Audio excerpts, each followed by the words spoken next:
Kaget ya Bu. Bismillahirrahmanirrahim. Assalamualaikum warahmatullahi wabarakatuh.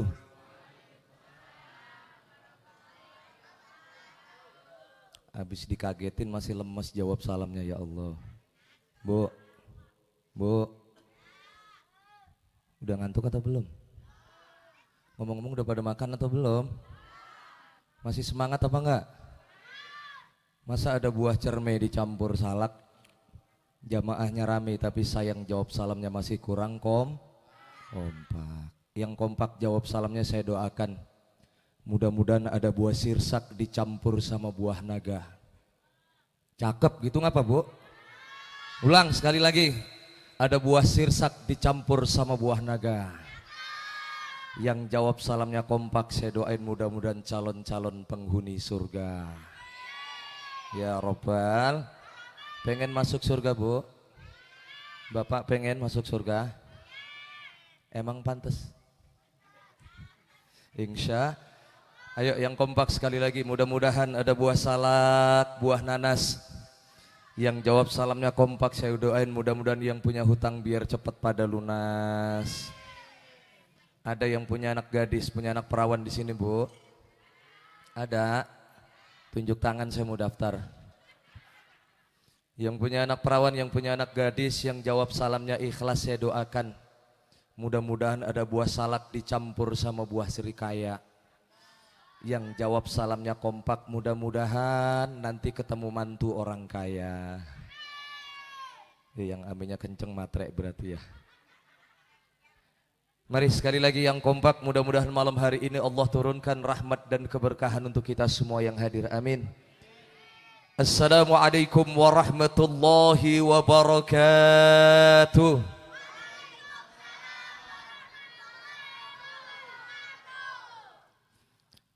Alhamdulillah.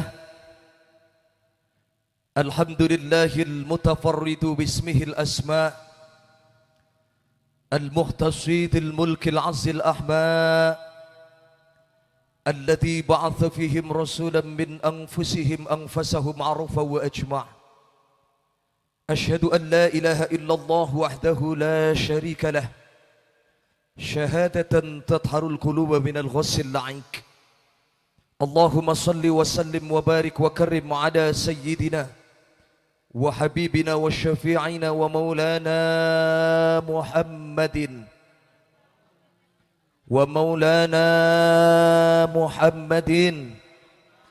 صلى الله عليه وآله وسلم بعثه رحمة للعالمين وأسوة للمؤمنين قال الله تعالى في القرآن العزيز وهو أصدق القائلين أعوذ بالله السميع العليم من الشيطان الرجيم بسم الله الرحمن الرحيم قل بفضل الله وبرحمته فبذلك فليفرحوا هو خير مما يجمعون وقال الله تعالى أيضا في سورة الأنبياء وما أرسلناك إلا رحمة للعالمين وقال رسول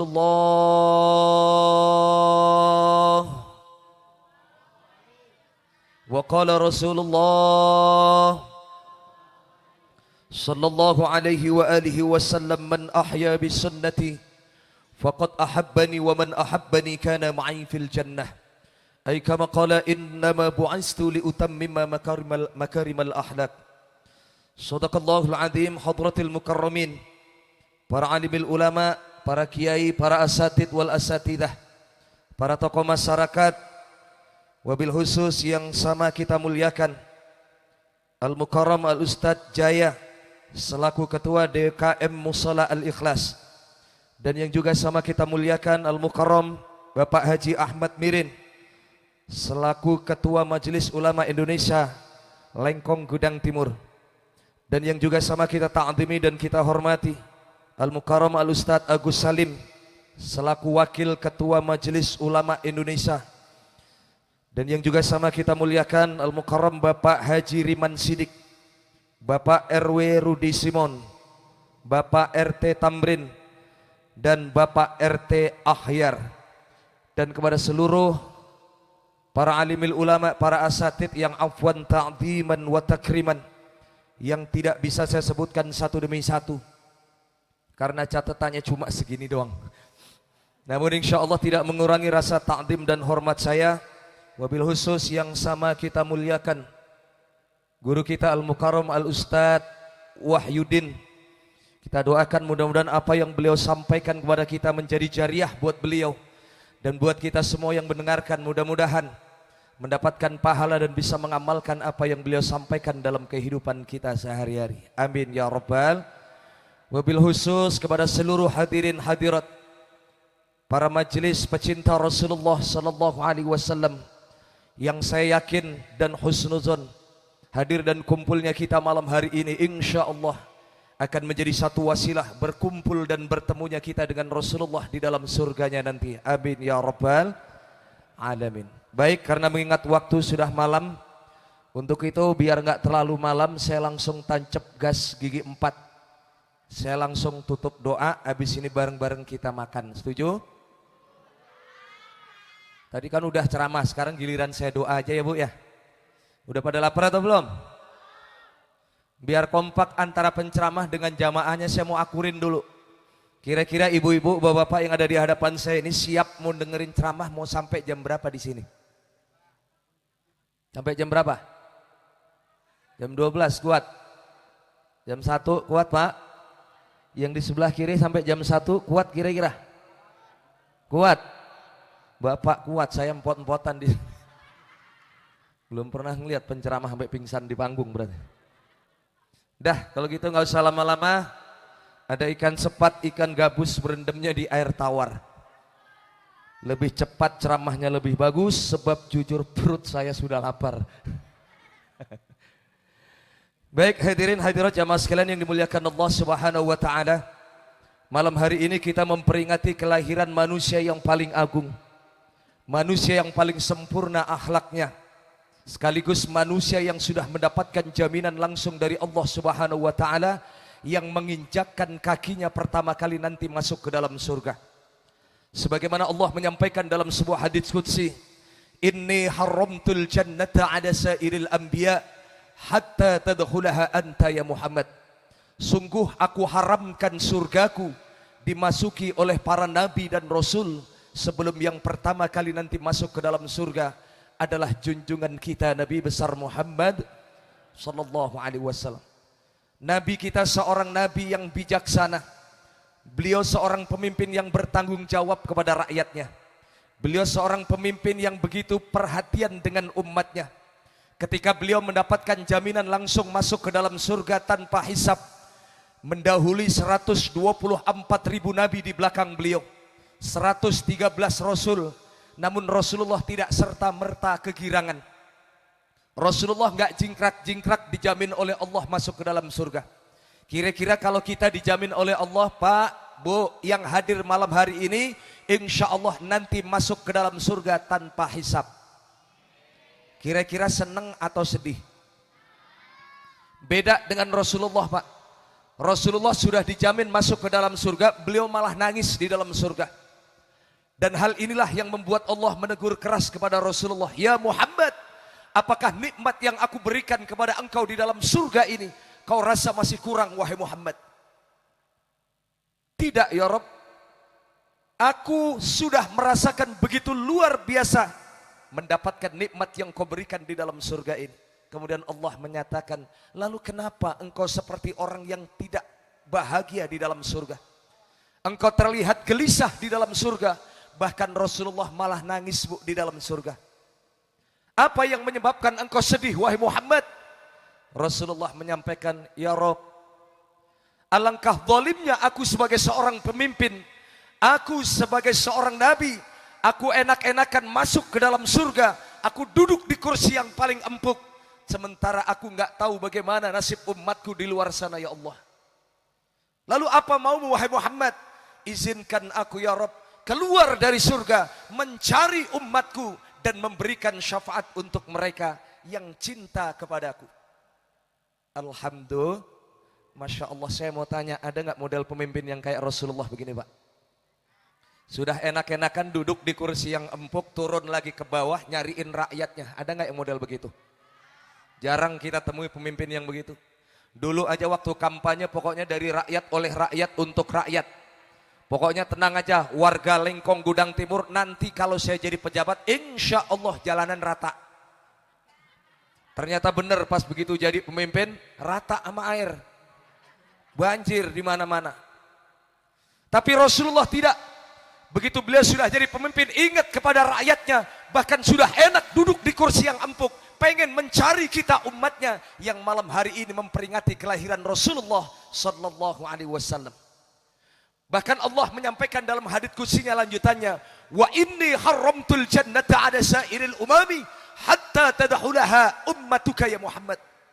Dan sungguh aku haramkan surgaku dimasuki oleh umat-umat Nabi lain sebelum yang pertama kali nanti masuk ke dalam surga adalah insya Allah kita umat Rasulullah sallallahu alaihi wasallam. Pengen masuk surga, Bu? Bu, jawab yang keras, pengen masuk surga apa enggak? Pengen. Kira-kira kita masih pantas enggak masuk ke dalam surga? Coba saya ajak semuanya yang hadir malam hari ini, yang pengen masuk surga, saya pengen ajak untuk berpikir sejenak. Apa itu? Nabi Adam, tahu Nabi Adam, Bu? Tahu, kapan kenalannya? Bapak tahu Nabi Adam? Nabi Adam dulu sebelum ditempatkan di dunia, tempatnya di mana, Bu? Di surga. Pertanyaan saya, berapa salahnya Nabi Adam sampai Allah usir keluar dari surga? Masya Allah, nggak banyak, Bu, cuma satu.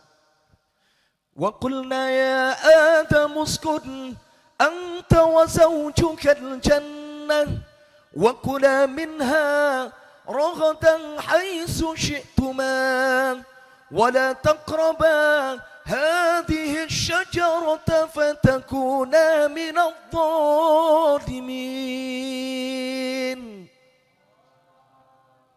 Allah menyampaikan kepada Nabi Adam, Adam, masuklah engkau ke dalam surga, nikmatilah yang aku karuniakan untukmu di dalam surga. Kalau engkau berasa kesepian, Allah ciptakan Siti Hawa dari tulang rusuk Nabi Adam sebelah kiri. Makan minum sepuasmu di dalam surga. Pesan Allah cuma satu, wala taqraba hadhihi syajarah fatakuna minadh dhalimin. Jangan sampai engkau makan buah khuldi ini, wahai Adam. Namun sayang, Nabi Adam tergoda oleh bujuk rayu setan, makan buah khuldi, akhirnya mereka terusir keluar dari surga. Berapa salahnya Nabi Adam, Bu? Enggak banyak, satu, Pak. Makan buah khuldi doang diusir dari surga. Saya mau tanya, jawab yang paling kenceng. Dosa kita satu atau banyak? Pantas masuk surga. Nabi Adam dosanya satu aja diusir. Kita nabi apa bukan? Ulama apa bukan? Kiai apa bukan? Dosa kita satu apa banyak? Masih ngerasa pantas masuk ke dalam surga? Insya Allah. Beruntunglah kita menjadi umatnya Rasulullah sallallahu alaihi wasallam. Seberapa besar dosa kita kepada Allah Subhanahu wa taala, demi Allah, ampunan Allah dan rahmat Allah jauh lebih besar ketimbang dosa-dosa kita. Amin. Ya Rabbal. Makanya kita wajib bersyukur menjadi umatnya Rasulullah. Bahkan sejarah membuktikan ada 12 nabi yang terang-terangan pengen menjadi umatnya Rasulullah sallallahu alaihi wasallam, karena satu-satunya nabi yang mampu memberikan pertolongan adalah junjungan kita Nabi besar Muhammad sallallahu alaihi wasallam. Maka saya mau tanya, saya pengen uji kasih sayang dan cinta kita kepada Rasulullah. Ibu, bapak yang hadir malam hari ini, sayang apa enggak sama Rasulullah? Sayang. Yang punya istri, bapak dan ibu yang punya suami, ibu sayang enggak sama suaminya? Yang keras jawabnya, sayang apa enggak biar suaminya dengar? Cinta apa enggak sama suaminya?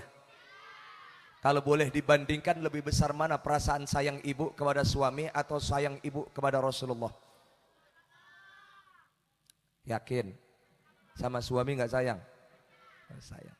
Bapak sayang nggak sama istrinya, Pak? Lebih sayang mana, kepada istri atau kepada Rasulullah?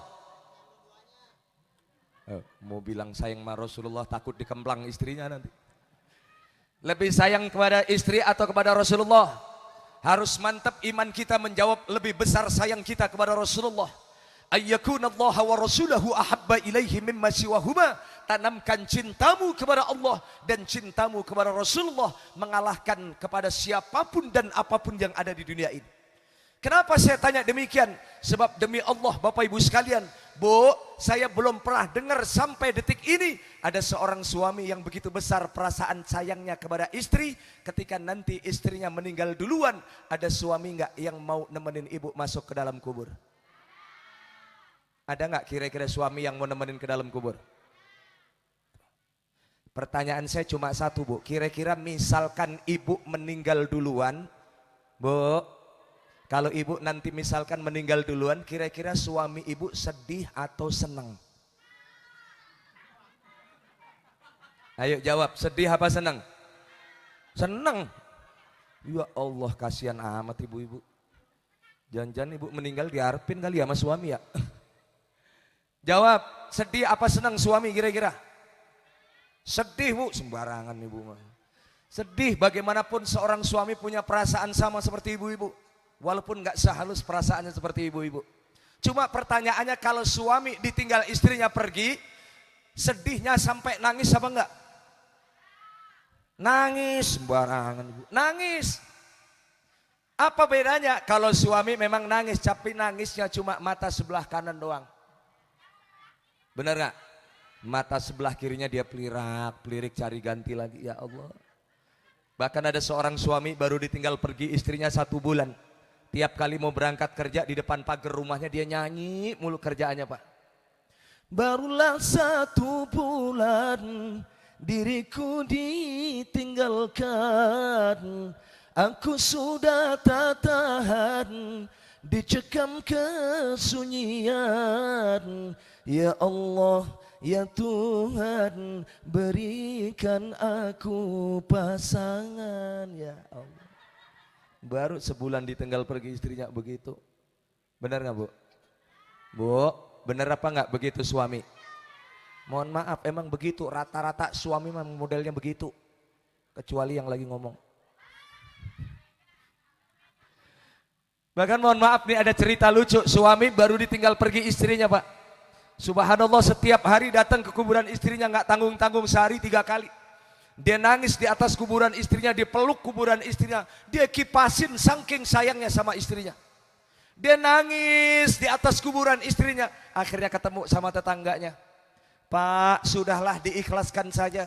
Istrinya kan sudah dipanggil sama Allah, jangan Bapak tangisi terus, nanti istrinya nggak ikhlas menghadap Allah di alam barzah.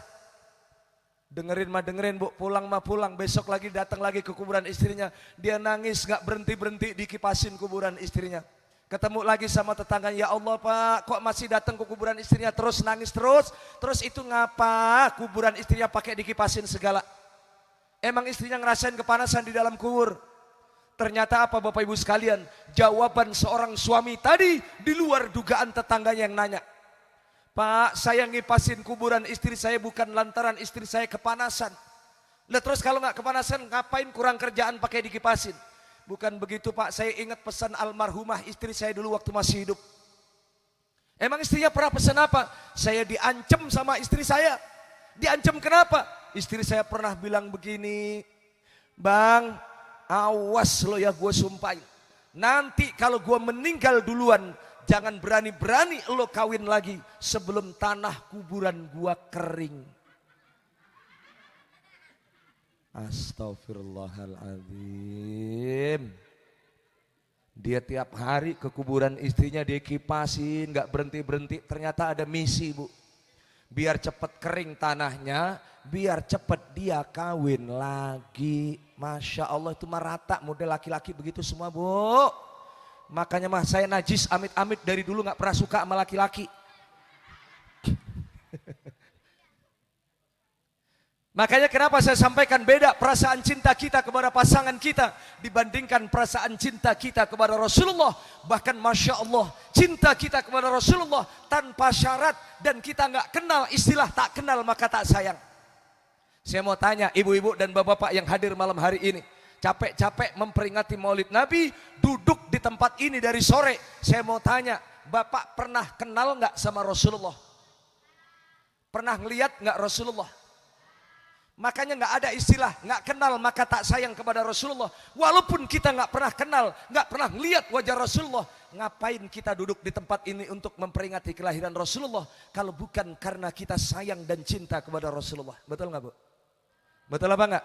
Bahkan Rasulullah pernah menyampaikan dalam sebuah hadis di hadapan para sahabat, dan hadis inilah yang membuat para sahabat iri kepada kita. Apa kata Rasulullah? Ana mustaqun bi ikhwani. Aku rindu kepada saudaraku. Kemudian para sahabat berkata, ya Rasulullah, bukankah kami para sahabat yang selama ini setia mendampingi engkau? Bukankah kami ini adalah saudaramu ya Rasulullah? Apa jawaban Rasulullah? La, bukan. Bal antum ashabi.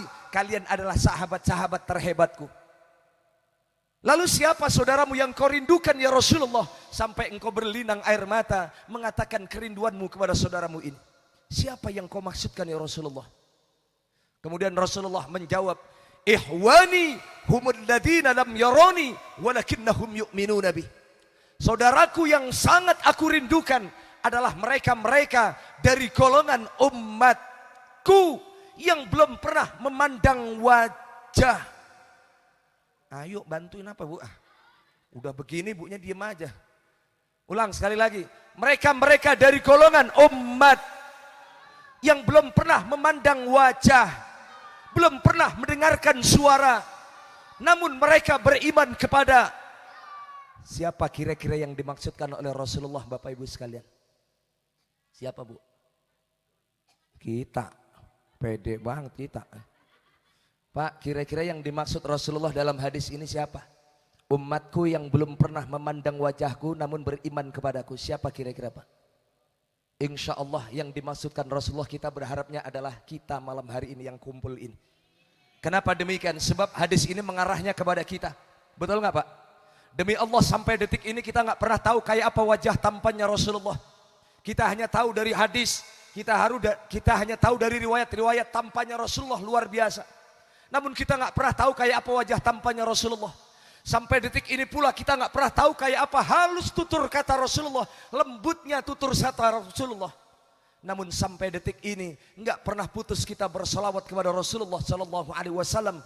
Bahkan demi Allah, salat kita akan tertolak di hadapan Allah jika kita tidak mengucapkan Allahumma salli ala Sayyidina Muhammad wa ala ali Sayyidina Muhammad pada tahiyat awal maupun tahiyat akhir kita. Padahal kita nggak pernah melihat wajah Rasulullah, namun kita nggak pernah berhenti berselawat kepada beliau. Inilah yang disampaikan oleh Rasulullah. Inna ummati ya'tuna yaumal qiyamati ghurran muhajjalina min atharil wudu. Sesungguhnya nanti umatku yang akan aku panggil keluar dari surga mencari umatnya. Siapa yang dicari oleh Rasulullah? Ghurran muhajjalina min atharil wudu. Adalah mereka-mereka yang ketika dibangkitkan di padang mahsyar oleh Allah, wajahnya bersinar karena pancaran air wudhu, dan yang paling banyak membaca salawat semasa hidupnya. Maka dari itu insya Allah kita semua yang hadir malam hari ini adalah orang-orang yang akan dibangkitkan oleh Allah di padang mahsyar. Wajah kita bersinar karena pancaran air wudhu yang paling banyak sujud di keheningan malam. Nanti akan dibangkitkan oleh Allah, bersinar wajah kita. Dan itu akan menjadi sebuah tanda di hadapan Rasulullah. Inilah umatku yang akan aku berikan syafaatul uzma. Amin. Ya Rabbal. Ya Rabbal. Makanya sekali lagi ibu-ibu ini, terutama ibu, saya sampaikan, Bu. Ibu seharusnya yang paling banyak bersyukur memperingati Maulid Nabi. Kenapa saya sampaikan demikian? Kalau kita buka sejarah, Pak, Masya Allah, sebelum Rasulullah diutus menjadi seorang Nabi waktu zaman jahiliyah, nasib perempuan itu sangat memprihatinkan. Dilahirkan hanya untuk melahirkan sebagai alat pemuas nafsu laki-laki. Murah banget nasib perempuan. Bahkan di zaman jahiliyah ketika ada seorang perempuan melahirkan anak, lahir anak perempuan langsung dibunuh hidup-hidup. Karena aib dan malu punya anak perempuan.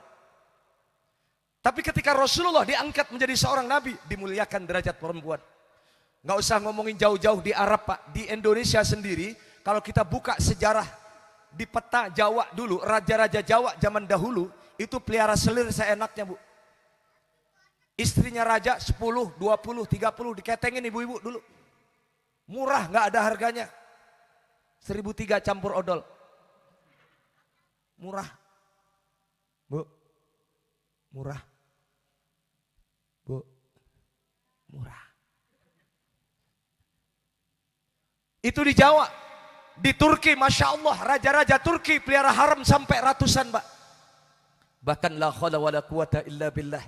Dinasti Ming, kalau kita buka sejarahnya di Cina, dinasti Kaisar Ming yang terakhir di Cina, Masya Allah Pak, bangun istana sebanyak 1000 kamar. Kenapa itu raja bangun istana sampai 1000 kamar? Masya Allah, itu raja biniknya ada 1000, Bu. Saya mau tanya Pak RW, Pak RW mana Pak RW? Pak RW punya istri sampai 1000, kira-kira kuat apa enggak Pak RW? Kuat apa enggak kira-kira? Ya Allah, saya cuma enggak habis pikir Bapak Ibu sekalian, itu raja kalau emang benar biniknya sampai 1000, kira-kira itu raja kapan sempat pakai celananya? Bener apa enggak? Baru keluar dari kamar satunya, masuk kamar satunya lagi, enggak sempat pakai celana, yang ada lemes tuh raja. Rasulullah terenyuh melihat ini. An-nisa'u imadul bilad. Perempuan adalah tiangnya negara. Jangan diperlakukan seperti itu. Terbukti ketika ditanya oleh salah satu sahabat, ya Rasulullah, siapa di antara kedua orang tua saya yang harus saya muliakan di antara mereka? Dengan tegas Rasulullah menjawab, yang pertama yang harus engkau muliakan siapa? Yang keras, yang pertama siapa? Ibu. Yang kedua, ketiga, keempat. Ibunya berapa? Bapaknya. Ibunya berapa? Bapaknya. Ibu yakin gak salah ngitung? Bapaknya berapa? 1. Ibunya? Nah, ibu salah ngitung kali. Coba bawa bapak. Pak, yang pertama siapa Pak? Ayo yang keras, bawa bapak. Yang pertama siapa? Ibu. Kedua? Ketiga? Keempat? Bapaknya berapa? Ibunya? 1 bapak, 3 ibu. Setuju apa enggak? Wow, setuju. Ibu setuju enggak? 1 bapak, 3 ibu. Lah kan ibu tadi yang ngomong. Saya tanya ibunya berapa? 3, kan bener kan? Bapaknya? Nah lo rasain lo kena jebakan Batman, ayo. Bu, bener namanya istri itu di mana-mana 3, bener nggak? Kalau 1 bukan istri tapi is one. Kalau 2 is 2, bener nggak? Kalau 3 is 3, berarti 1 bapak, 3 is. Setuju? Ah, nggak setuju ibu-ibu mah. Ini sensitif kalau ngomongin beginian ibu-ibu. Ini ngomongin beginian saya jadi ingat dulu tahun 90-an ada penyanyi pencipta lagu ya Pak ya, namanya Ari Wibowo. Masih ingat gak Pak? Ari Wibowo. Judul lagunya yang terkenal apa waktu itu? Madu. Abang Sonmen tahu apa judulnya? Madu di tangan kananmu, racun di tangan kirimu. Bapak-bapak sebenarnya kalau sadar lagu itu isyarat buat suami. Apa isyaratnya Ustadz? Pak, kalau punya istri nggak mau dimadu berarti nah dia yang ngomong diracun. Pasrah banget minta diracun. Ya Allah. Ya Bu ya, dimuliakan derajat ibu 3:1, bahkan surganya seorang anak ditaruh di telapak kaki seorang ibu, benar nggak? Tapi ingat ibu-ibu ketika sudah dinikahi oleh suami, surga ibu pindah di telapak kaki seorang suami, betul nggak? Makanya ibu biar afdol kemana-mana, kalau keluar dari rumah jangan cuma cium tangan suami, tapi cium kaki suami. Bahkan ibu saya kasih rahasianya, ibu yang pengen berangkat ke Tanah Suci Mekah sampai sekarang belum kesampaian. Bahkan ada satu ritual yang sangat dikejar-kejar orang yang melakukan ibadah umroh maupun haji. Apa itu ritual ibadahnya? Salah satu yang direbutkan adalah mencium Hajar Aswad. Bu, itu kalau nyium Hajar Aswad berebut sampai luar biasa. Betul nggak Bu? Ibu nggak usah khawatir yang belum kesampaian berangkat ke Tanah Suci Mekah, ternyata Masya Allah ada pahalanya yang setara dengan mencium Hajar Aswad. Buat seorang istri ini Pak, bukan bapak-bapak. Mau tahu nggak ibu-ibu? Apa itu Ustadz? Mencium keringat suami, mencium tangan suami, mencium keringat suami, itu pahalanya sama dan setara dengan mencium Hajar Aswad. Nah, apalagi kalau ibu punya suami kulitnya hitam, aswad banget itu. Makanya dipraktekin besok sore ya Bu ya, kalau pas lempengan suaminya pulang kerja, Wah, di depan pintu ibu udah pasang action. Suaminya baru pulang dari sawah, suaminya baru pulang dari ladang, buah keringetan, bajunya gobios sama keringat basah. Ibu dari jauhan manggil, Hajar Aswadku pulang. Ibu ambil tuh bajunya suami, jangan boleh suaminya yang lepas, harus ibu yang lepas. Baju yang basah kuyup sama keringat, ibu ambil, ibu lapin ke muka ibu.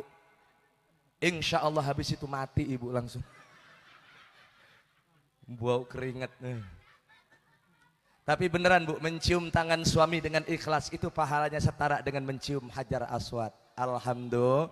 Nggak usah jauh-jauh ibu berangkat ke Mekah kalau belum punya ongkosnya. Nggak usah jauh-jauh, ternyata di rumah bisa mencium Hajar Aswad. Tiap malam ibu ciumin nggak apa-apa, terserah. Makanya Masya Allah. Kemudian ibu itu sering disinggung dalam sebuah nyanyian. Apa nyanyiannya? Ibu, ibu, kaulah wanita yang mulia, derajatmu 3 tingkat dibanding. Apa lagunya itu bu? Hafal nggak? Ayo nyanyi sama-sama. Kau mengandung, melahirkan, mengandung lagi, melahirkan, ngandung lagi, melahirkan. Kok jadi begini liriknya? Bu, yang pernah ngelahirin saya mau tanya, ini agak menyimpang dikit. Ibu yang pernah punya anak ngelahirin itu sakit nggak sih? Yakin? Sakit? Sakit nggak? Bapak-bapak sekarang saya mau tanya, Pak, kita kan belum pernah ngerasain ngelahirin, cuma perbandingannya aja. Saya mau tanya, bapak-bapak yang pernah merasa disunat sakit apa enggak Pak? Sakit. Ini kira-kira aja tolong dijawab. Lebih sakit mana disunat sama ngelahirin Pak, kira-kira? Buat kita laki-laki, sakitan disunat. Nah ibu nggak terima. Sakitan ngelahirin atau sakitan disunat bu? Sakitan ngelahirin, beneran? Bener Pak, sakitan ngelahirin ternyata. Bahkan sampai disinggung di dalam Al-Quran. Wa wasainal insana biwalidayhi hamalathu ummuhu wahnan ala wahn. Ketika seorang perempuan melahirkan anak, Masya Allah, penderitaannya derita di atas derita. Kok kayak judul lagu dangdut ya? Derita di atas. Tahu Abang Sonmen tahu? Sakitnya luar biasa. Bahkan taruhannya nyawa Pak. Bapak nggak bakalan sanggup nerima kayak ibu. Jangankan ngelahirinya, hamilnya aja kita nggak akan sanggup Pak. Kalau Bapak nggak percaya silahkan buktiin besok. Mulai pagi Bapak ambil itu semangka, lakban di perut Bapak, bawa kemana-mana sampai 9 bulan. Kira-kira kuat nggak bawa Bapak? Ibu-ibu tuh susah banget Pak. 9 bulan kemana-mana dibawa itu. Masuknya cuma 3 on, keluarnya 3 kilo.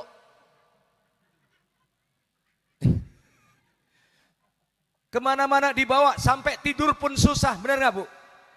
Miring kayak angka 3, celentang kayak kubah emas, tengkurap takut meletes, serba salah tidurnya. Bahkan Masya Allah lagi ngidamnya aja perempuan itu repot Pak. Apa-apa bawaannya pengen mual mulu, ngelihat makanan pengen mual, benar nggak bu? Ngelihat suami pulang, ngelihat orang palanya botak, ngelihat yang gondrong. Ayo, siapa yang bilang uwek tadi? Ustadznya yang ngomong gondrong. Saya heran ngelihat suami pulang uwek, tapi saya heran Pak. Ngelihat suami pulang bawa duit 20 juta. Ma, ini ada duit 20 juta. Uwek, ada nggak istri yang begitu? Ngelihat suami pengen muntah, ngelihat duit kagak muntah. Makanya bangganya seorang perempuan diangkat derajatnya oleh Rasulullah Sallallahu Alaihi Wasallam. Makanya saya bangga Pak, di mana-mana selalu majelis taklim itu yang rame ibu-ibu dibandingin bapak-bapak, betul nggak? Bahkan saya cerita sedikit, saya punya majelis taklim yang saya bina sampai sekarang di daerah Tangerang, Kuta Bumi, Kuta Baru, Kuta Jaya. Itu saya pegang ada 32 majelis taklim yang saya bina sampai sekarang. Yang luar biasanya satu majelis taklimnya itu paling sedikit jamaahnya 350 sampai 500 jamaah ibu-ibu. Dan yang saya kagumnya lagi, setiap hari ngaji nggak pernah berhenti. Dari hari Minggu ketemu Senin ngaji terus setiap hari Pak. Dan yang saya kagumnya lagi apa? Setiap hari ngaji setiap hari seragamnya ganti-ganti. Ya Allah, saya pernah datang ke majelis taklim saya hari Senin, Pak. Begitu datang hari Senin, ya Allah, kompak satu masjid seragamnya merah semuanya ibu-ibu. Besokannya datang lagi hari Selasa seragamnya kuning. Hari Rabu seragamnya hijau. Hari Kamis seragamnya oranye. Hari Jumat seragamnya putih. Hari Sabtu seragamnya kombinasi, atasannya merah, bawahannya putih. Begitu jalan ketemu tiang tinggal dikerek doang. Luar biasa, Pak, seragamnya rupa-rupa. Suaminya di rumah paru-paru. Kenapa kok sampai paru-paru? Masya Allah, ternyata ada ikan gabus matinya celentang. Itu bajunya pada bagus, nggak taunya pada boleh ngutang. Suaminya sampai empot-empotan bayar, ayo mak terusin aja lu ngeredit mak, sampai paru-paru suaminya. Itu baru seragamnya. Kalau bapak-bapak disuruh seragam kayak ibu-ibu, modelnya mau apa enggak? Besok misalkan ketua DKM ngumumin, bapak-bapak pengajian malam Jumat, yuk mulai malam Jumat besok kita seragam jangan kalah sama ibu-ibu. Seragam apaan Pak Ustadz? Seragam semuanya bapak-bapak ikut pengajian pakai baju warna pink. Kira-kira pada mau nongol nggak tuh bapak-bapak? Boro-boro pada mau nongol. Tapi ibu-ibu lihat seragam semua mau datang Pak. Masya Allah, jangankan seragamnya, sholawatannya aja ibu-ibu tuh kompak dibandingin bapak-bapak. Betul apa enggak? Kalau bapak-bapak saya dengar sholawatannya dari dulu modelnya begitu mulu lagunya. Salatullah salamullah ala toha rasulillah. Itu dari zaman saya piek udah denger lagu begitu. Tapi kalau ibu-ibu, speakernya dipegang ibu-ibu, sholawatan apapun jadi. Lagu apapun jadi sholawatan, Pak. Saya sampai bingung datang ke majelis taklim saya, Masya Allah, dari lagu dangdut sampai lagu campur sari, dibikin sholawatan enak. Saya pernah datang ke satu majelis taklim, ibu-ibu yang mimpin sholawatan, giginya udah pada metik semuanya. Ompong, Masya Allah, megang sholawatan, sampai bingung itu sholawatan apaan dibaca. Allahumma talli wa tallim wa barikani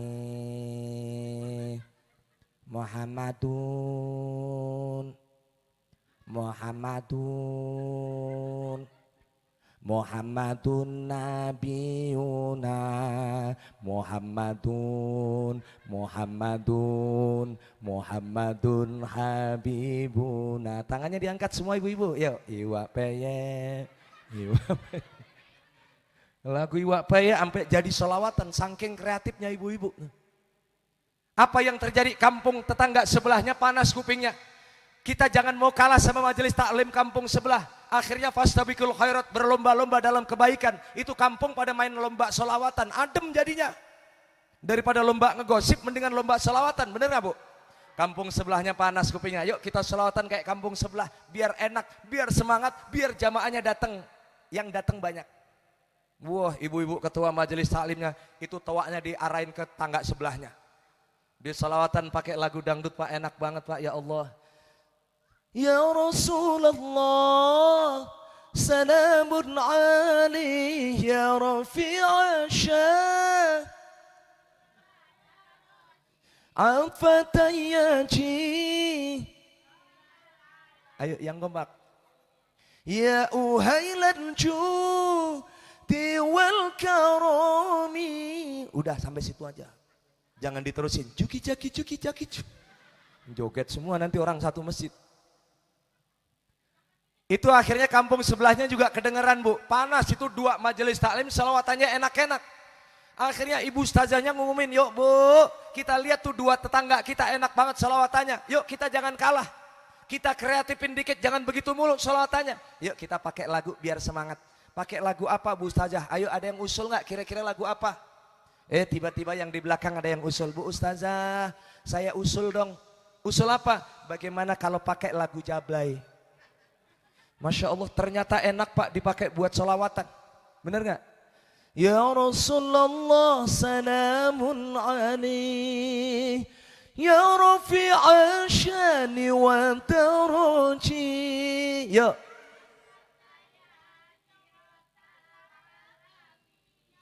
Ya uhailal judi wal karami Lalai, lalai, lalai, panggil.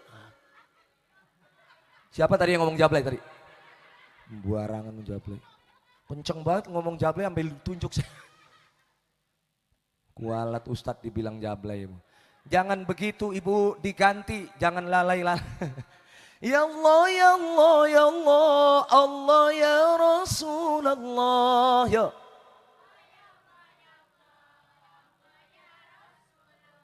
Saya mau tanya, enak gak kira-kira? Enak apa nggak dibikin lagu begitu Pak? Enak. Kalau ada orang yang nggak suka biarin aja. Kadang-kadang ada orang yang ekstrim, dikit-dikit bid'ah, dikit-dikit haram. Emang pernah Rasulullah nyontoin selawatan model begitu? Ya udah, kalau ente nggak suka selawatan model yang kayak kita bikin, udah mendingan ente nggak usah selawatan, nggak usah pakai lagu. Akhirnya dia selawatan sendirian nggak pakai lagu Bu. Masya Allah.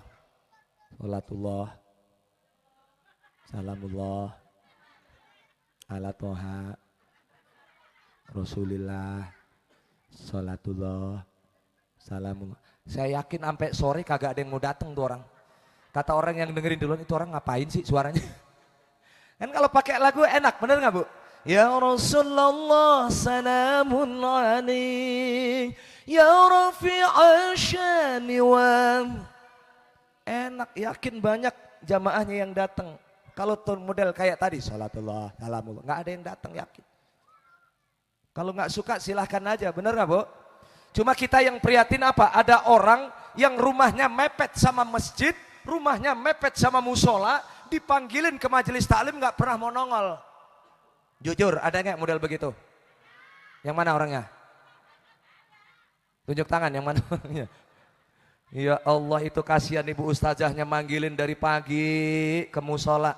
Ayo nyak Rodiah, nyak Romlah, nyak Nur, nyak Siti, ayo pada ngaji. Ini hari jadwal kita ngaji, ayo. 1 jam dipanggilin nggak ada yang mau datang.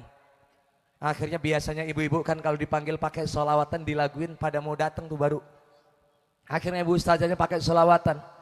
Salatullah, salamullah, ala toha Rasulillah.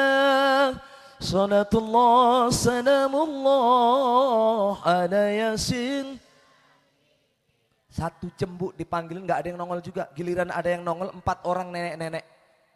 Itu 4 orang nenek begitu masuk ke dalam musola pegangan tangan takut nyungsep. Begitu masuk ke dalam musola bukannya berebut ngambil kitab, berebut nyari tembok.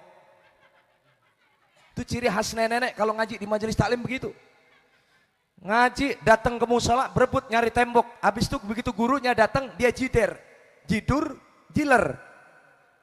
Gurunya nerangin jider, ngaji sambil nyender. Habis jider, jidur, ngaji sambil. Parahnya lagi jiler, habis ngaji sambil pulang ditanya sama suaminya, Bu, tadi Ustaz Taan ngomong apa? Au, gelap. Gimana nggak gelap orang lu molor. Itu yang rumahnya mepet sama musola, Masya Allah, yang nyuci-nyuci, yang masak-masak, yang main handphone. Bahkan yang lagi cuciannya banyak di rumah, namanya kesebut, yang marah. Itu ibu ustazah manggilnya pakai bahasa Indonesia. Ibu-ibu sekalian, hari ini janganlah kita lupakan, sebab itu. Ibu tahu nggak yang tadi cuciannya banyak di rumah, dia sambil sewot, dia nyaut, dia buka jendelanya. Dia ngomong begini, Pak, gua juga udah tahu hari ini pengajian, tapi gua lagi repot, di rumah banyak pret. Ada yang begitu ibu-ibu? Yang mana orangnya? Na'udzubillahimin. Itu padang suka dipanggil pakai salawatan yang model zaman dulu tuh. Ibu-ibu sekalian, hari ini pengajian, janganlah kita lupakan, sebab itu kewajiban. Yang tadi nyaut lagi Pak. Ibu-ibu gua kagak ngaji, karena gua lagi nyuci kolor suami, semalam ngompol 2 kali. Ya Allah, na'udzubillahimin. Makanya perhatikan Bapak-bapak, ibu-ibu yang dihormati Allah Subhanahu wa taala. Peringatan Maulid Nabi malam hari ini dikatakan sukses atau tidaknya, itu bukan dilihat dari jumlah jamaahnya yang hadir berapa malam hari ini, bukan. Peringatan Maulid Nabi kita sukses atau enggak Pak, bukan dilihat siapa yang ceramah, enggak sama sekali. Tapi sukses atau tidaknya peringatan Maulid Nabi malam hari ini, tapi lihat nanti sholat subuhnya di musola kita berapa saf. Bener apa enggak? Ya Pak, Ketua DKM saya mau tanya, di musola kita kalau subuh berapa saf? 3 orang apa 3 saf? Kali 3 orang. Mudah-mudahan habis peringatan Maulid Nabi ini jadi nambah jamaahnya.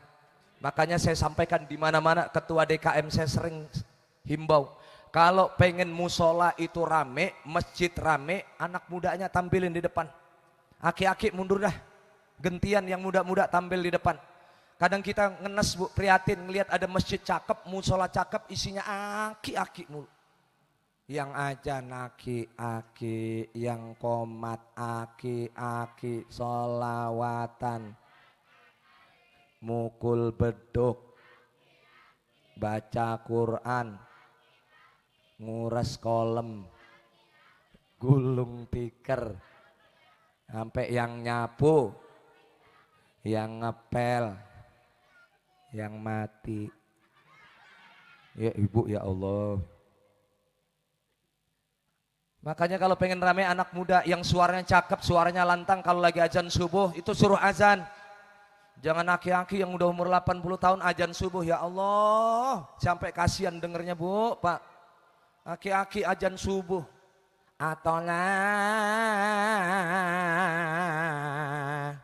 Atola tuhairun minan naum. Batuk di speaker lagi.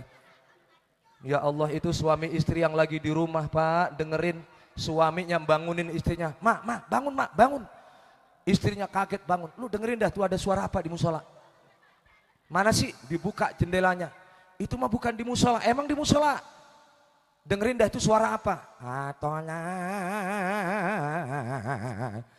Bang, itu bukan di musola kita. Habis suara apaan? Itu kebo sebelah kita kelepas. Ya Allah, makanya nggak heran Pak, yang azan dia, yang qomat dia, yang ngimamin dia juga. Tapi lihat kalau yang azan anak muda umur 17 tahun, azan suaranya cakep, masih lantang, insya Allah rame jamaahnya. Benar nggak Bu? As-salatu khairum minan naum. Masya Allah, yang tadinya tidur pules banget di rumah jadi kepengen bangun, Masya Allah enak banget itu yang azan subuh. Tertarik yang tidur pules pengen berangkat ke masjid, itu salah satu syiar. Makanya ayo makmurkan masjid kita, makmurkan majelis taklim kita sebagai bentuk kecintaan kita kepada Rasulullah. Kalau kita cinta kepada Rasulullah harus ada yang bertambah pada diri kita. Apa itu? Ibadah kita, mahabbah kecintaan kita kepada Rasulullah insya Allah semakin bertambah. Yang terakhir saya mau tanya, Bapak Ibu sekalian, datang malam hari ini memperingati Maulid Nabi, meninggalkan aktivitas yang ada di rumah, memperingati gembira dengan kelahiran Rasulullah. Tolong dijawab, emang yang nyuruh kita memperingati Maulid Nabi siapa Pak? Pak, yang nyuruh kita duduk di sini ini siapa memperingati Maulid Nabi? Ketua DKM? Bukan. Ibu, saya mau tanya, kita malam hari ini duduk memperingati Maulid Nabi, gembira dengan kelahiran Rasulullah, emang yang nyuruh siapa?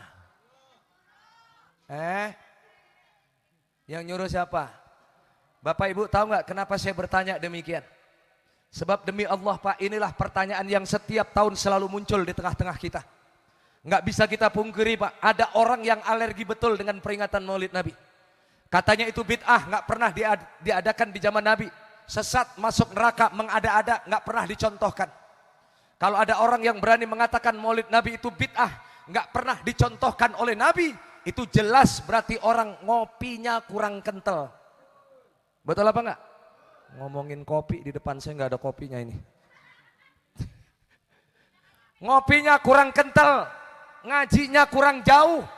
Sekarang fenomena akhir zaman Pak, orang nggak pernah mondok, nggak pernah pesantren, tiba-tiba jadi ustadz. Nggak pernah ke pesantren, nggak pernah ngaji, tiba-tiba jadi kiai. Itu musim zaman sekarang. Ngajinya di mana?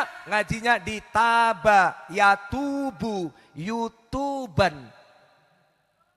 Ngajinya cuma lewat YouTube doang. Hati-hati, dalam kitab ta'lim dikatakan, man ta'allamal ilma bila syaihin fasyaihu syaitan.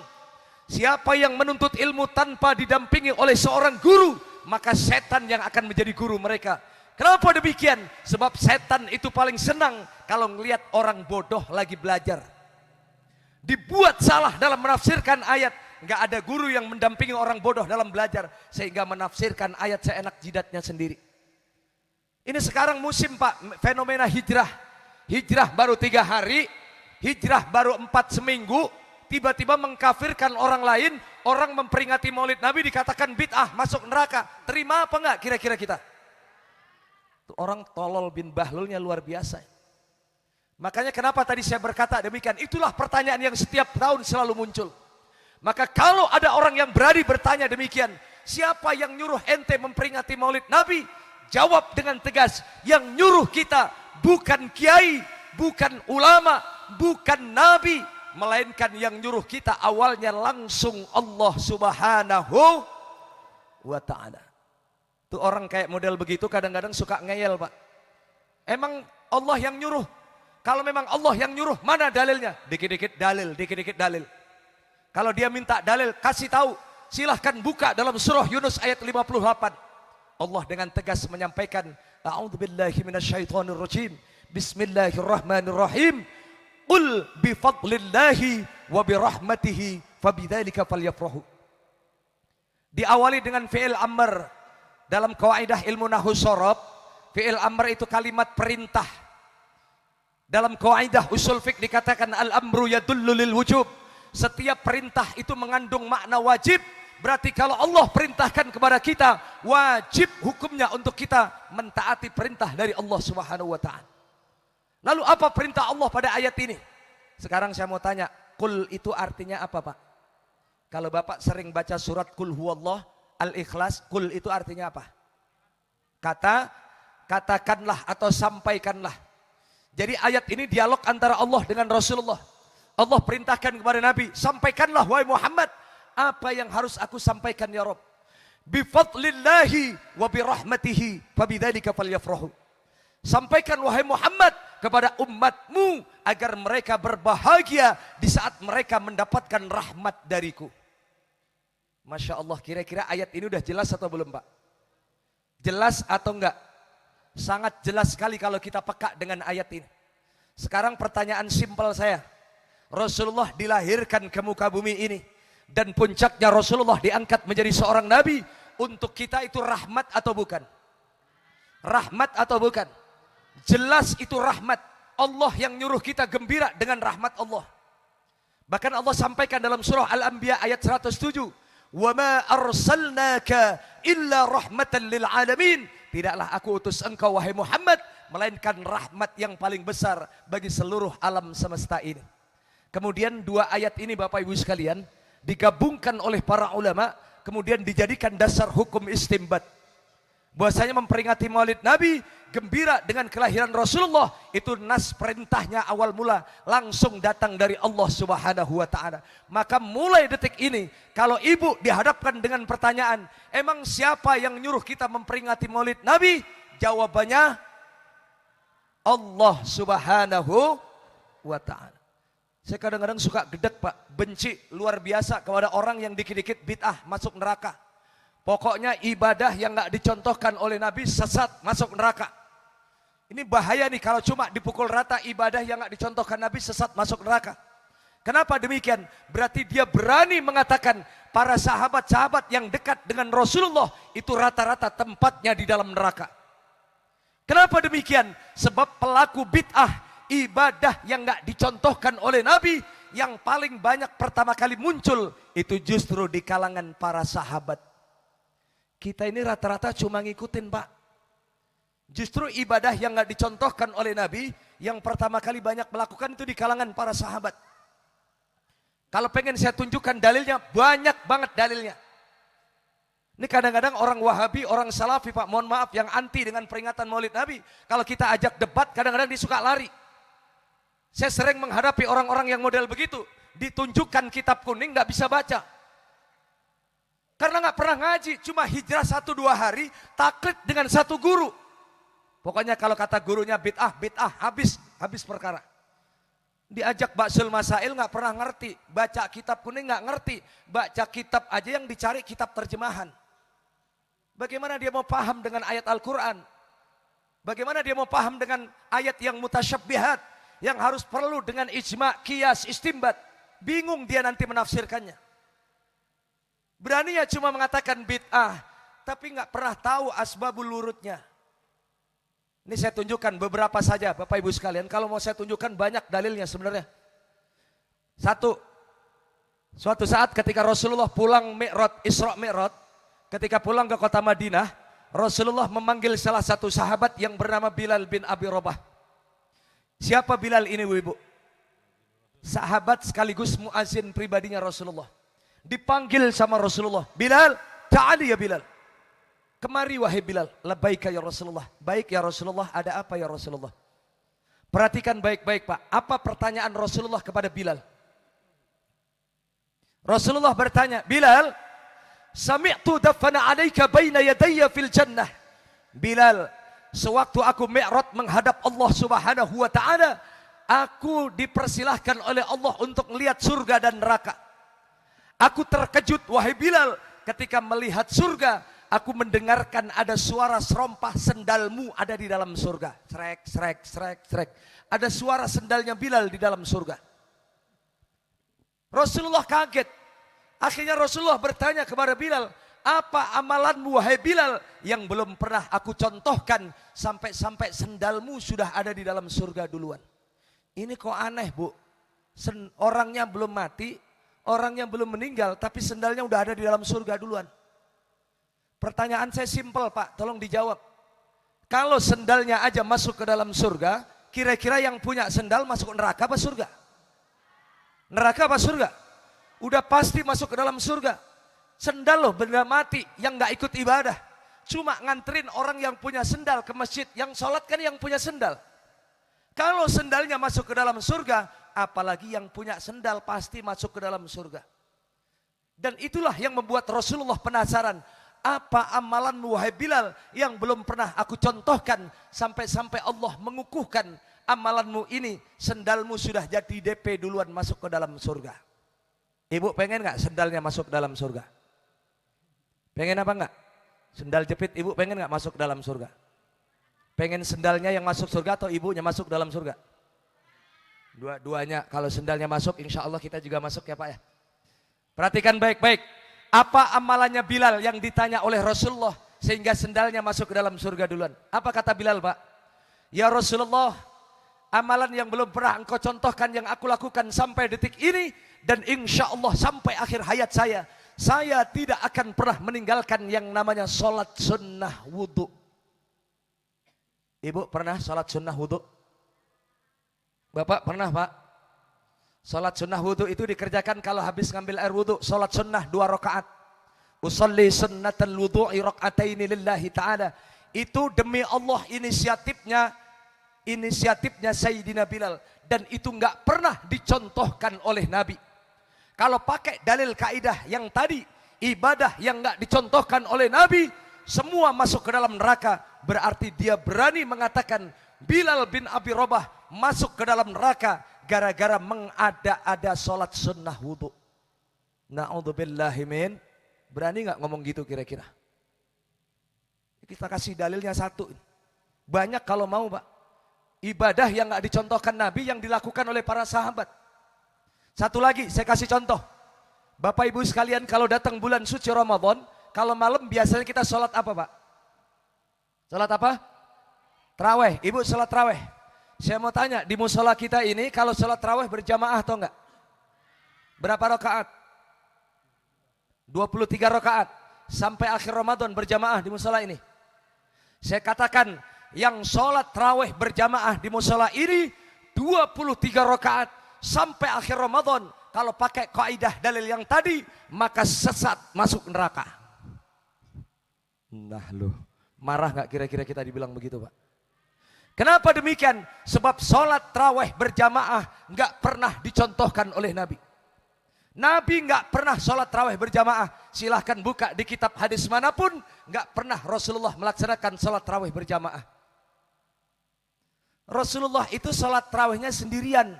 Itu pun hanya 3 hari di Masjid Nabawi. Selebihnya Rasulullah sholat sendirian di rumah. Lalu siapa yang memulai pertama kali sholat tarawih berjamaah? Demi Allah itu nggak ada di zaman Nabi, nggak ada di zaman Abu Bakar As-Siddiq, tapi adanya pada zaman Khalifah Umar bin Khattab.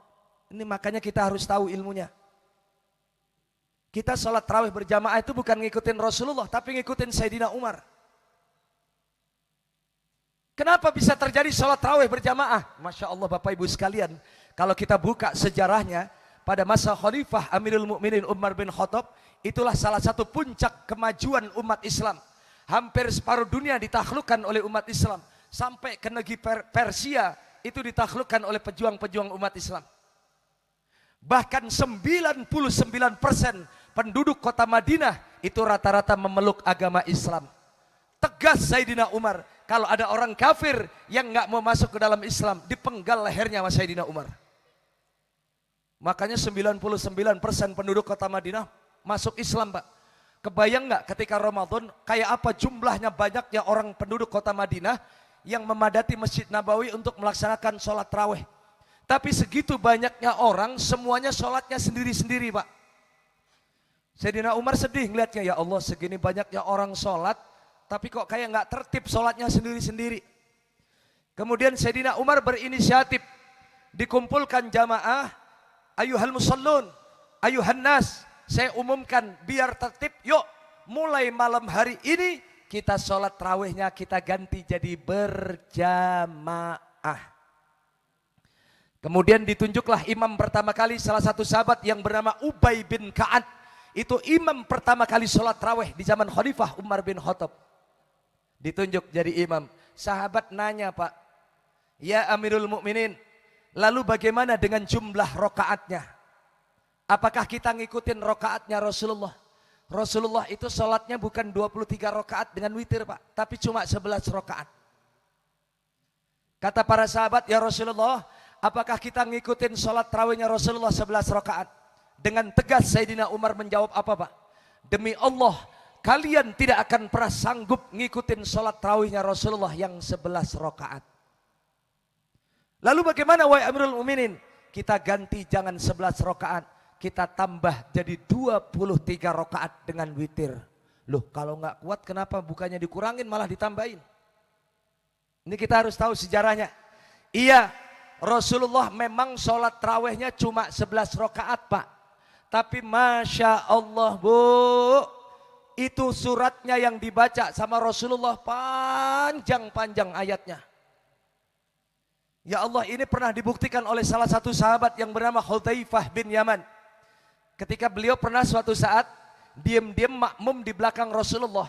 Ketika Rasulullah sholat sendirian di teras rumahnya. Hudzaifah bin Yaman ini diam-diam makmum Bu. Apa yang terjadi? Ketika selesai baca suratul Fatihah, apa yang dibaca oleh Rasulullah Pak? Ya Allah, nggak tanggung-tanggung. Rasulullah baca surah Al-Baqarah sampai selesai Pak. 286 ayat. Sanggup apa enggak kira-kira? Ya Allah, itu Hudzaifah bin Yaman kakinya sampai gemeteran Pak. Ini kapan Rasulullah rukuknya lama banget bacaannya Masya Allah. Begitu terakhir baca surah Al-Baqarah, dia pikir rukuk tuh langsung. Tiba-tiba apa Pak? Rasulullah lanjut lagi surah Al-Imran sampai selesai. 200 ayat non-stop dibaca oleh Rasulullah. Ya Allah, Bapak Ibu sekalian, itu Hudzaifah bin Yaman kakinya udah lemes. Dia sampai gerundel dalam hati, ya Allah tahu gini tadi nggak makmum di belakang Nabi. Ini nggak udah Rasulullah baca suratnya. Begitu selesai baca surah Al-Imran apa Pak? Bukannya langsung rukuk, Rasulullah nambah lagi surah An-Nisa. 3-4 surat dibaca oleh Nabi, baru di rakaat yang pertama jawab dengan jujur, sanggup apa enggak kira-kira kita? Kalau diterapin di sini saya yakin pada bubar semua jamaahnya. Benar enggak? Makanya Sayyidina Umar dengan tegas mengatakan, demi Allah kalian gak akan sanggup ngikutin sholat tarawihnya Rasulullah yang 11 rakaat. Lalu bagaimana wahai Amirul Mukminin? Kita ganti, jangan 11 rakaat, kita tambah jadi 23 rakaat dengan witir, tapi bacaannya kita rubah jadi pendek-pendek. Tuh makanya yang kita baca sampai sekarang, yang biasanya sholat 23 rakaat Al-Hakumut Takasur sampai An-Nas, insya Allah 14 abad yang lalu itulah yang dibaca oleh Sayyidina Umar. Benar apa enggak? Tapi ingat Bapak Ibu sekalian, Rasulullah itu bacaannya panjang kalau lagi sholat sendirian doang. Kalau lagi ngimamin berjamaah, enggak pernah Pak Rasulullah itu bacaannya panjang.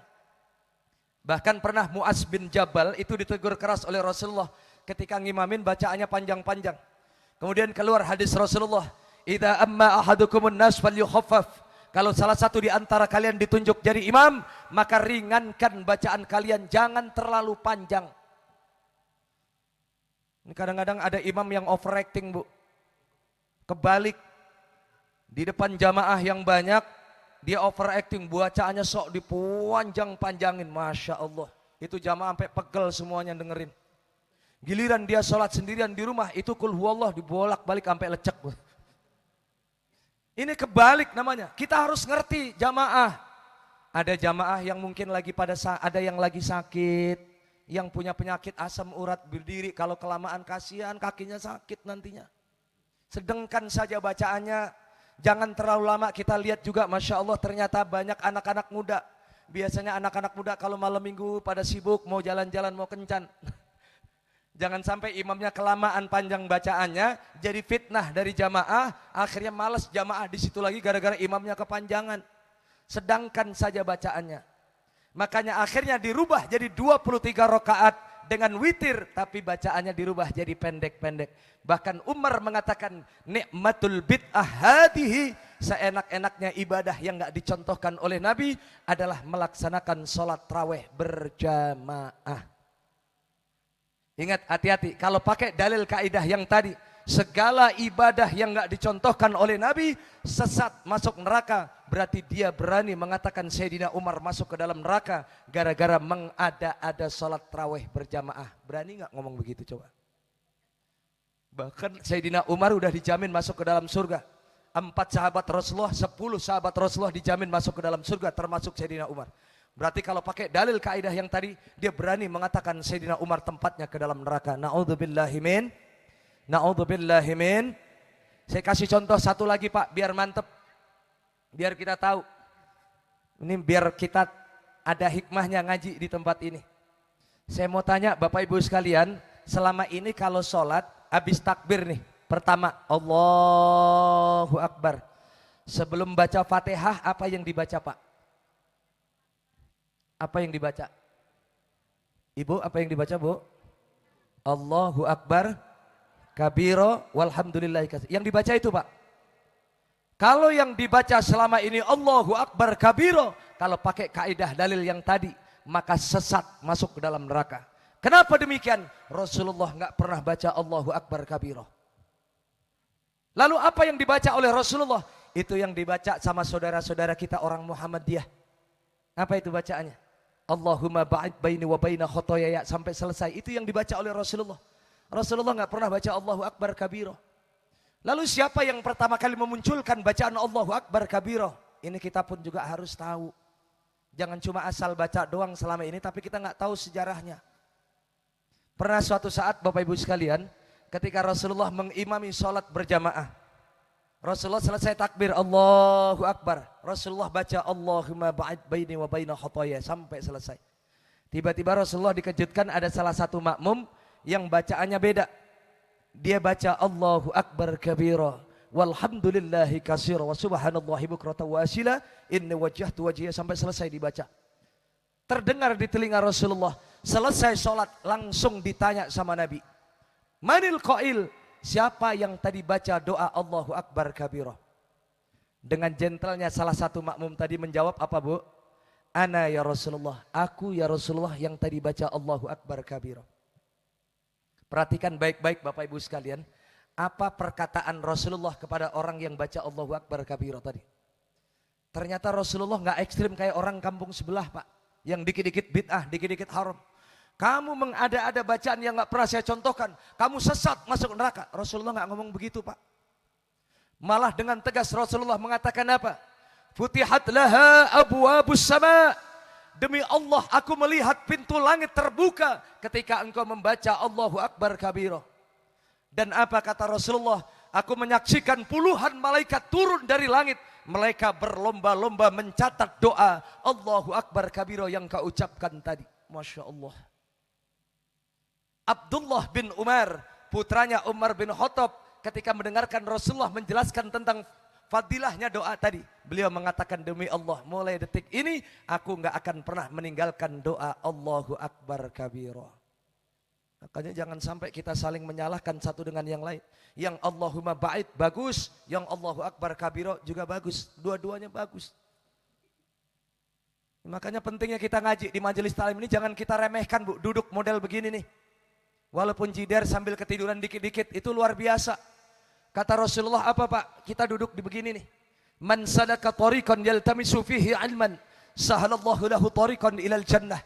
Siapa yang meringankan langkah kakinya datang dari rumah, datang ke majelis ta'lim, niatnya hanya karena Allah. Apa janji dari Rasulullah?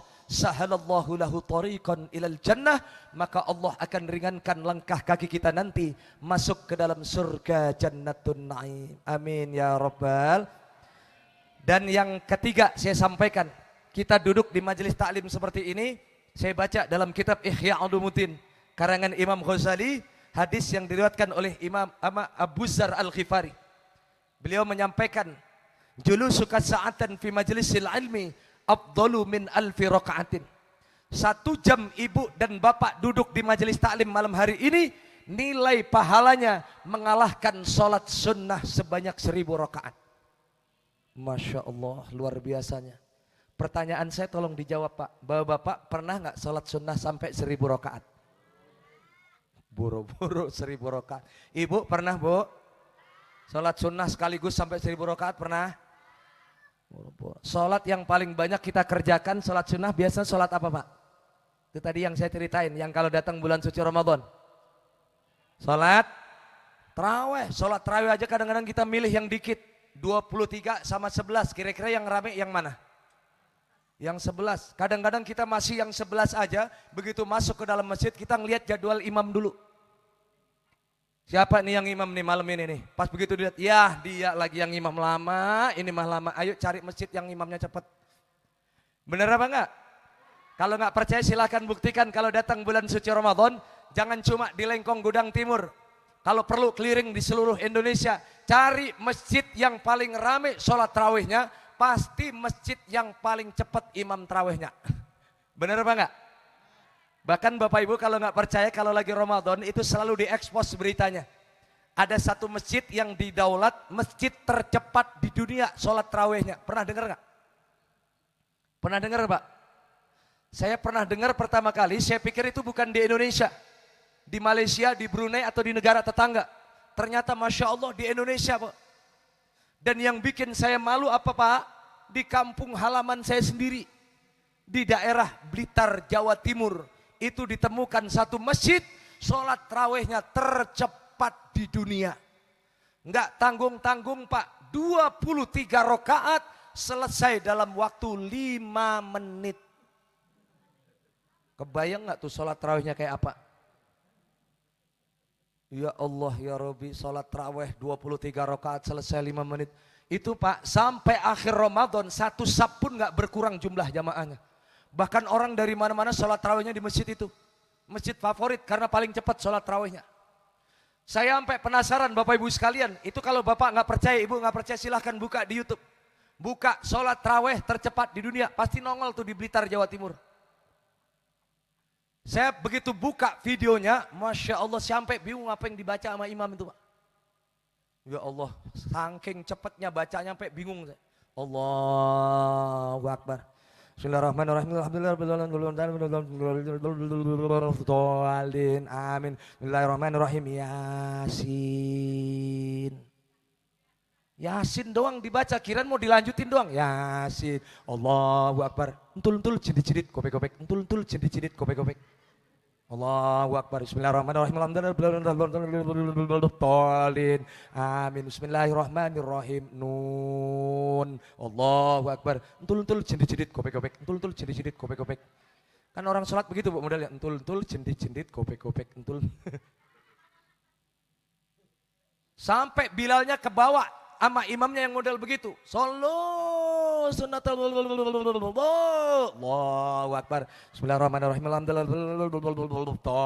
Amin. Bismillahirrahmanirrahim. Toha. Entul jendit-jendit kopek-kopek. Entul jendit-jendit kopek. 23 rakaat selesai dalam waktu 5 menit. Sanggup gak kira-kira Pak? Ya Allah, saya cuma kasihan itu. Sholat terawih model cepatnya kayak gitu. Saya ngelihat, ya Allah, kalau ada makmum yang badannya gede banget kayak apa itu? Kalau ada makmum yang badannya gendut banget, Masya Allah, model sholatnya cepat kayak gitu, ketika sujud yang ada bukan sujud malah gelinding. Indonesia itu apa aja ada Pak. Sholat terawih tercepat di dunia adanya di Indonesia. Bahkan Bapak Ibu kalau penasaran, sholat terawih terlama di dunia itu adanya juga di Indonesia. Itu adanya di Jawa Tengah. Itu Masya Allah Pak, sholat terawihnya, rakaat pertama yang dibaca 1 juz. Selesai sholat tarawihnya 23 rakaat sampai subuh selesainya. Dan itu jamaahnya cuma 1 saf doang. Itu hafid Al-Quran semuanya jamaahnya. Subhanallah, Indonesia apa aja lengkap. Sholat tarawih tercepat di dunia adanya di mana Bu? Indonesia. Terlama adanya di mana? Yang paling banyak aliran sesatnya adanya di mana? Yang paling banyak ngaku jadi nabi palsu di mana? Tuh Bapak Ibu pernah nggak ingat awal tahun 2000-an? Ada orang ngaku jadi nabi namanya Ahmad Musedeng. Pernah ingat nggak? Al-Qiyadah Al-Islamiyah ngaku jadi nabi. Pelatih badminton ngaku jadi nabi Pak. Dan katanya ngaku dapat wahyu di Gunung Bunder. Ya Allah, begitu membaiat jamaahnya, diwawancarai sama wartawan, kepergok minumnya Pocari Sweat. Saya bingung, masa ada nabi kekurangan ion? Minumnya Pocari Sweat tuh nabi, keren banget. Di penjara sama polisi 2,5 tahun, alhamdulillah ada isap. Ternyata nggak habis Bu, ada lagi di Bandung agama namanya Rancaike. Yang jadi nabi namanya Sayuti, profesinya tukang cukur. Tukang cukur jadi nabi Pak. Di penjara sama polisi 3 tahun. Dan Masya Allah nggak habis lagi Pak. Di Jawa Timur tuh ada mantan atlet tinju, hijrah jadi mu'alaf. Seperti yang tadi saya sampaikan, nggak pakai guru, dia belajar sendirian, akhirnya sesat, dia ngaku jadi nabi, namanya Nabi Roy dari Malang, Jawa Timur. Ya Allah, di penjara sama polisi, akhirnya udah insaf tuh, disidang sama MUI. Bahkan saya punya teman waktu kuliah di perguruan tinggi ilmu Al-Quran, itu ada salah satu teman saya yang kerja di Departemen Agama, di bagian bakor pakemnya Kementerian Agama. Apa itu bakor pakemnya Kementerian Agama? Tugasnya mencari aliran-aliran sesat yang ada di Indonesia. Bahkan beliau bilang sama saya, Masya Allah, demi Allah Kiai, saya cari aliran sesat bersama tim kita. Itu Masya Allah ditemukan jumlahnya ratusan aliran sesat ada di Indonesia. Bahkan beliau cerita ke saya, ya Allah Kiai, ternyata di daerah perbatasan antara Cirebon dan Losari, itu ditemukan agama baru namanya agama Jasun. Tahu Bu, Jasun itu apa? Kepanjangannya apa Pak? Jawa, Sunda. Berarti orang Batak nggak masuk. Jawa, Sunda. Yang bikin saya ketawa Pak, beliau cerita, yang jadi nabi Pak namanya Tukimin. Nabi Tukimin. Kata saya ini jangan jadi nabi, jadi kiai aja nggak enak dipanggilnya. Pas lagi peringatan Maulid Nabi begini, MC manggil. Acara inti, acara puncak Mau'idatul Hasanah yang akan disampaikan oleh Sahibul Fadilah wal Karamah Al-Mukarram wal Mu'adham Bapak Kiai Haji Tukimin. Ya Allah. Enak gak didengar? Yang paling parah yang gak enak kita dengerin kalau lagi dibaca buat sholawatan Pak. Kalau kita kan sholawatan enak, bener gak? Allahumma salli ala Muhammad ya Rabbi salli alaihi wasallim. Allahumma salli ala ya Rabbi salli alaihi. Enak gak Bu? Apa yang bikin enak? nama Nabi kita pantas disandingkan dengan Allah Subhanahu wa ta'ala. Coba deh kalau nama Nabi Muhammad diganti sama Nabi Tukimin tadi. Dipakai buat sholawatan, diiringi sama tim hadroh Pak. Coba iseng deh nyaut. Allahumma sholli ala ya Rabbi sholli ala Tukimin. Allahumma sholli ala ya Rabbi sholli ala. Jujur jawab enak apa enggak? Saya aja yang baca pengen enak perut saya Pak. Nggak ada enak-enaknya, Masya Allah. Indonesia itu pasar bagus apapun ada Pak. Makanya kalau nggak kuat akidah kita, yang saya heran ada aliran sesat apapun ada aja pengikutnya. Bahkan ada lagi tuh kemarin di Jakarta ada orang ngaku bukan jadi nabi, ngaku jadi malaikat Jibril Pak. Masih ingat namanya Lia Edan. Ya Allah ya Rabbi, ngaku jadi malaikat Jibril, di penjara sama polisi 3 tahun. Dikeluarin dari penjara bukannya insaf malah makin kurang ajar. Ngumpulin jamaahnya di Monas. Dia ngumumin katanya hari ini akan terjadi kiamat. Semua jamaahnya dikumpulin di Monas, semua wartawan ngumpul sampai pagi ditungguin kiamat gak datang-datang. Akhirnya pagi-pagi pulang mukanya pada merah, malu semuanya. Ini luar biasa Pak, hebat polisi Indonesia. Jangankan koruptor, malaikat Jibril bisa ditangkap Pak. Masya Allah. Ini saking hebatnya polisi Indonesia, nanti lama-kelamaan yang ditangkap bukan malaikat Jibril, tapi malaikat Israel. Ini kalau sampai malaikat Israel ditangkap, geger dunia besok. Pagi-pagi di berita utama, hadirin pemirsa dimanapun Anda semua berada. Karena berhubung kepolisian Republik Indonesia berhasil menangkap makhluk yang bernama malaikat Israel. Untuk itu mulai saat ini kami umumkan perihal pencabutan nyawa dan kematian ditunda untuk sementara. Boleh. Itu nenek-nenek yang umur 80 tahun girang buat, "Nek, kenapa girang, Nek? Alhamdulillah gua kagak mati-mati." Kenapa? Itu malaikat Israel yang tukang nyabutin nyawa ditangkap sama polisi. Itu makanya kalau kurang kuat akidah kita, Masya Allah. Makanya sekali lagi peringatan Maulid Nabi ini harus membangkitkan semangat ibadah kita. Kuat iman Islam kita sehingga nggak gampang kita diporak-porandakan sama orang yang pengen menghancurkan persatuan dan kesatuan umat Islam. Maka catat baik-baik, di sini ada satu tema, mudah-mudahan tema ini bisa mampu kita terapkan dalam kehidupan kita sehari-hari. Apa temanya? Apa temanya nih? Nggak kelihatan temanya nih. Menebar salawat, memohon syafaat kepada Rasulullah SAW. Saya yakin mudah-mudahan kita semua yang hadir kumpul untuk memperingati kelahiran Nabi adalah umat yang begitu besar cinta kita kepada Rasulullah. Sehingga kecintaan kita kepada Nabi inilah yang membuat nanti Rasulullah pun akan merindukan kita. Dan kita nanti akan diajak bersama-sama untuk masuk ke dalam surga. Amin ya Rabbal. Untuk itu yuk mari sama-sama agar Rasulullah nanti menandai wajah kita bersinar di hadapannya. Yuk kita membaca salawat kepada Rasulullah. Mudah-mudahan kita nanti kebagian syafaatul usmanya. Amin ya Rabbal. Yuk. Allahumma salli wa sallim wa barik alaihi. Salatullah salamullah ala taha rasulillah. Salatullah salamullah ala yasin habibillah. Mari semuanya yuk.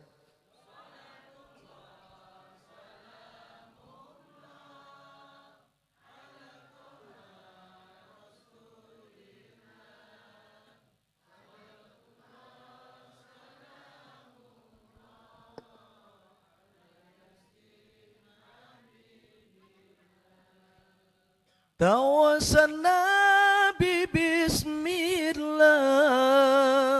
wa bil hadi rasulillah. Tawassalna bismillah wa bil hadi rasulillah wa kulli mujahidin lillah bi ahlil badri ya Allah. Sallu ala Muhammad. Mari. Salatullah salam.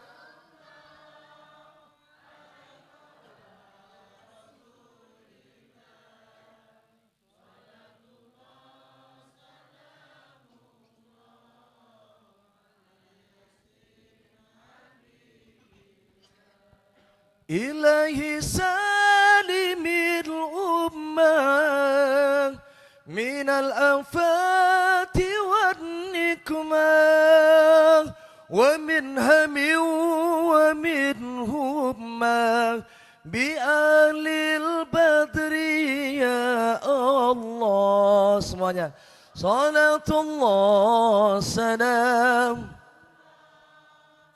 على طه رسول الله صلاة الله سلام الله على ياسين حبيب الله صلاة الله سلام الله على ياسين حبيب الله Allahumma salli wa sallim wa barik alaih.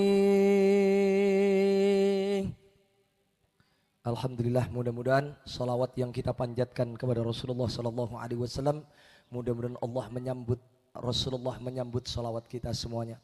Dan insya Allah kita semua nanti akan dipanggil oleh Rasulullah di padang mahsyar. Kita akan dinaungi oleh Rasulullah dengan syafaatnya. Kita semua berharap mudah-mudahan kita nanti akan diajak bersama-sama untuk masuk ke dalam surganya Allah. Amin ya rabbal. Al-Fatihah bin niyatil qabul wal wusul ila hadratir rasul bin niyatil madhkur. Al-Fatihah. A'udzu billahi minasyaitonir rajim. Bismillah.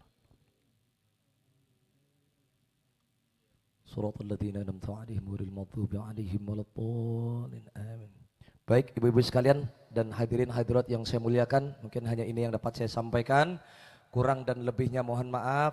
Kalau misalkan ibu ngerasa kurang lama ceramahnya, ibu silahkan buka di YouTube, nggak apa-apa. Ibu sering nonton YouTube apa enggak? Apa yang ditonton? Gosip mulu yang ditonton. Nonton kajian biar ada manfaatnya, biar dapat pahala. Silahkan ibu buka di YouTube. Ada Ustadz Aan Maharani. Saya banyak buat channel kajian di YouTube. Kebetulan saya juga banyak membuat lagu-lagu religi. Dulu saya gini-gini mantan rocker. Dulu.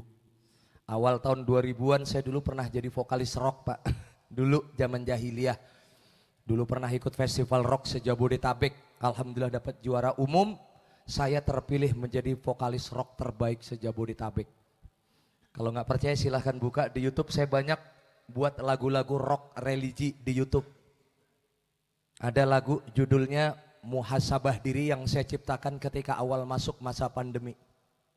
Mau tahu nggak? Mau tahu apa enggak? Mau tahu aja atau mau tahu banget? Lagunya begini. Kadang kita lupa, kadang kita lalai, kadang kita tak sadar, sangat jauh darinya. Mari kita kembali bersujud padanya dengan selalu menyebut namanya.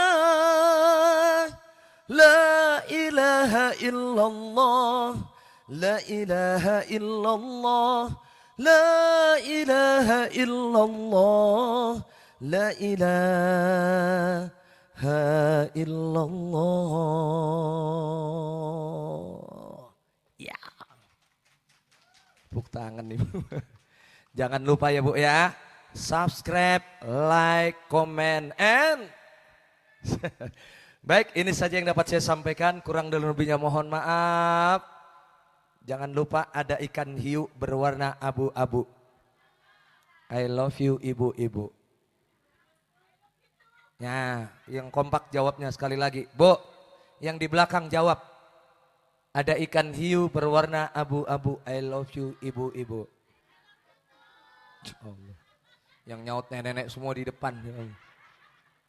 Nih di sini saya nggak ngelihat yang masih single yang mana ya?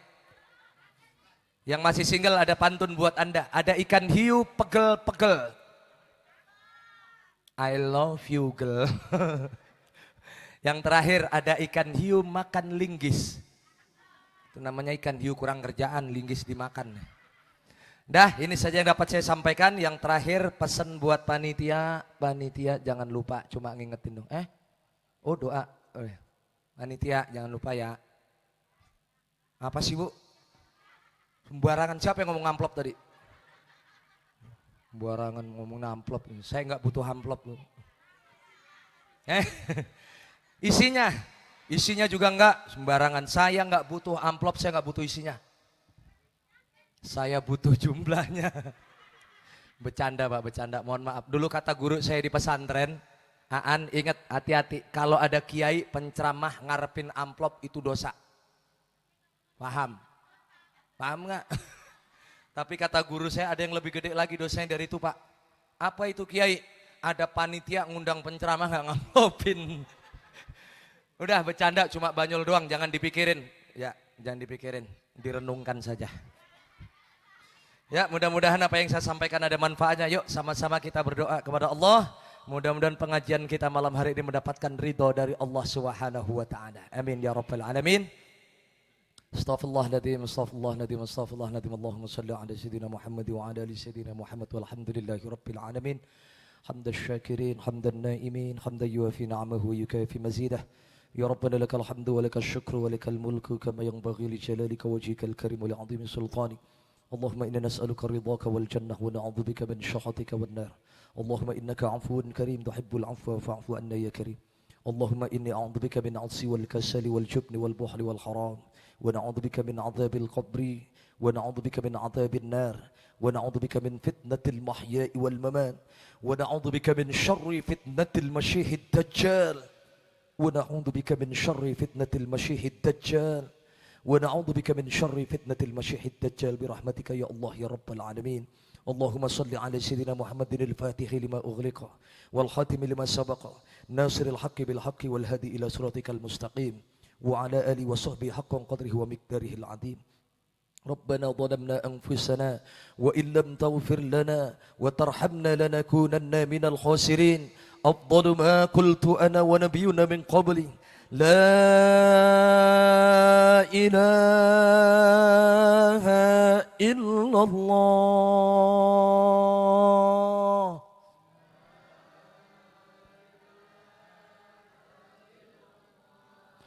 لا إله إلا الله.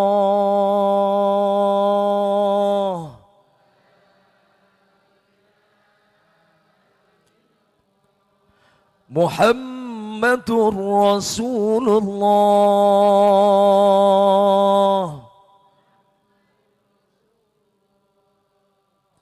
Kalimatul hakim aliyya nahya wa aliyya namutu wa aliyya nub'atsu insyaallah minal aminin aminin.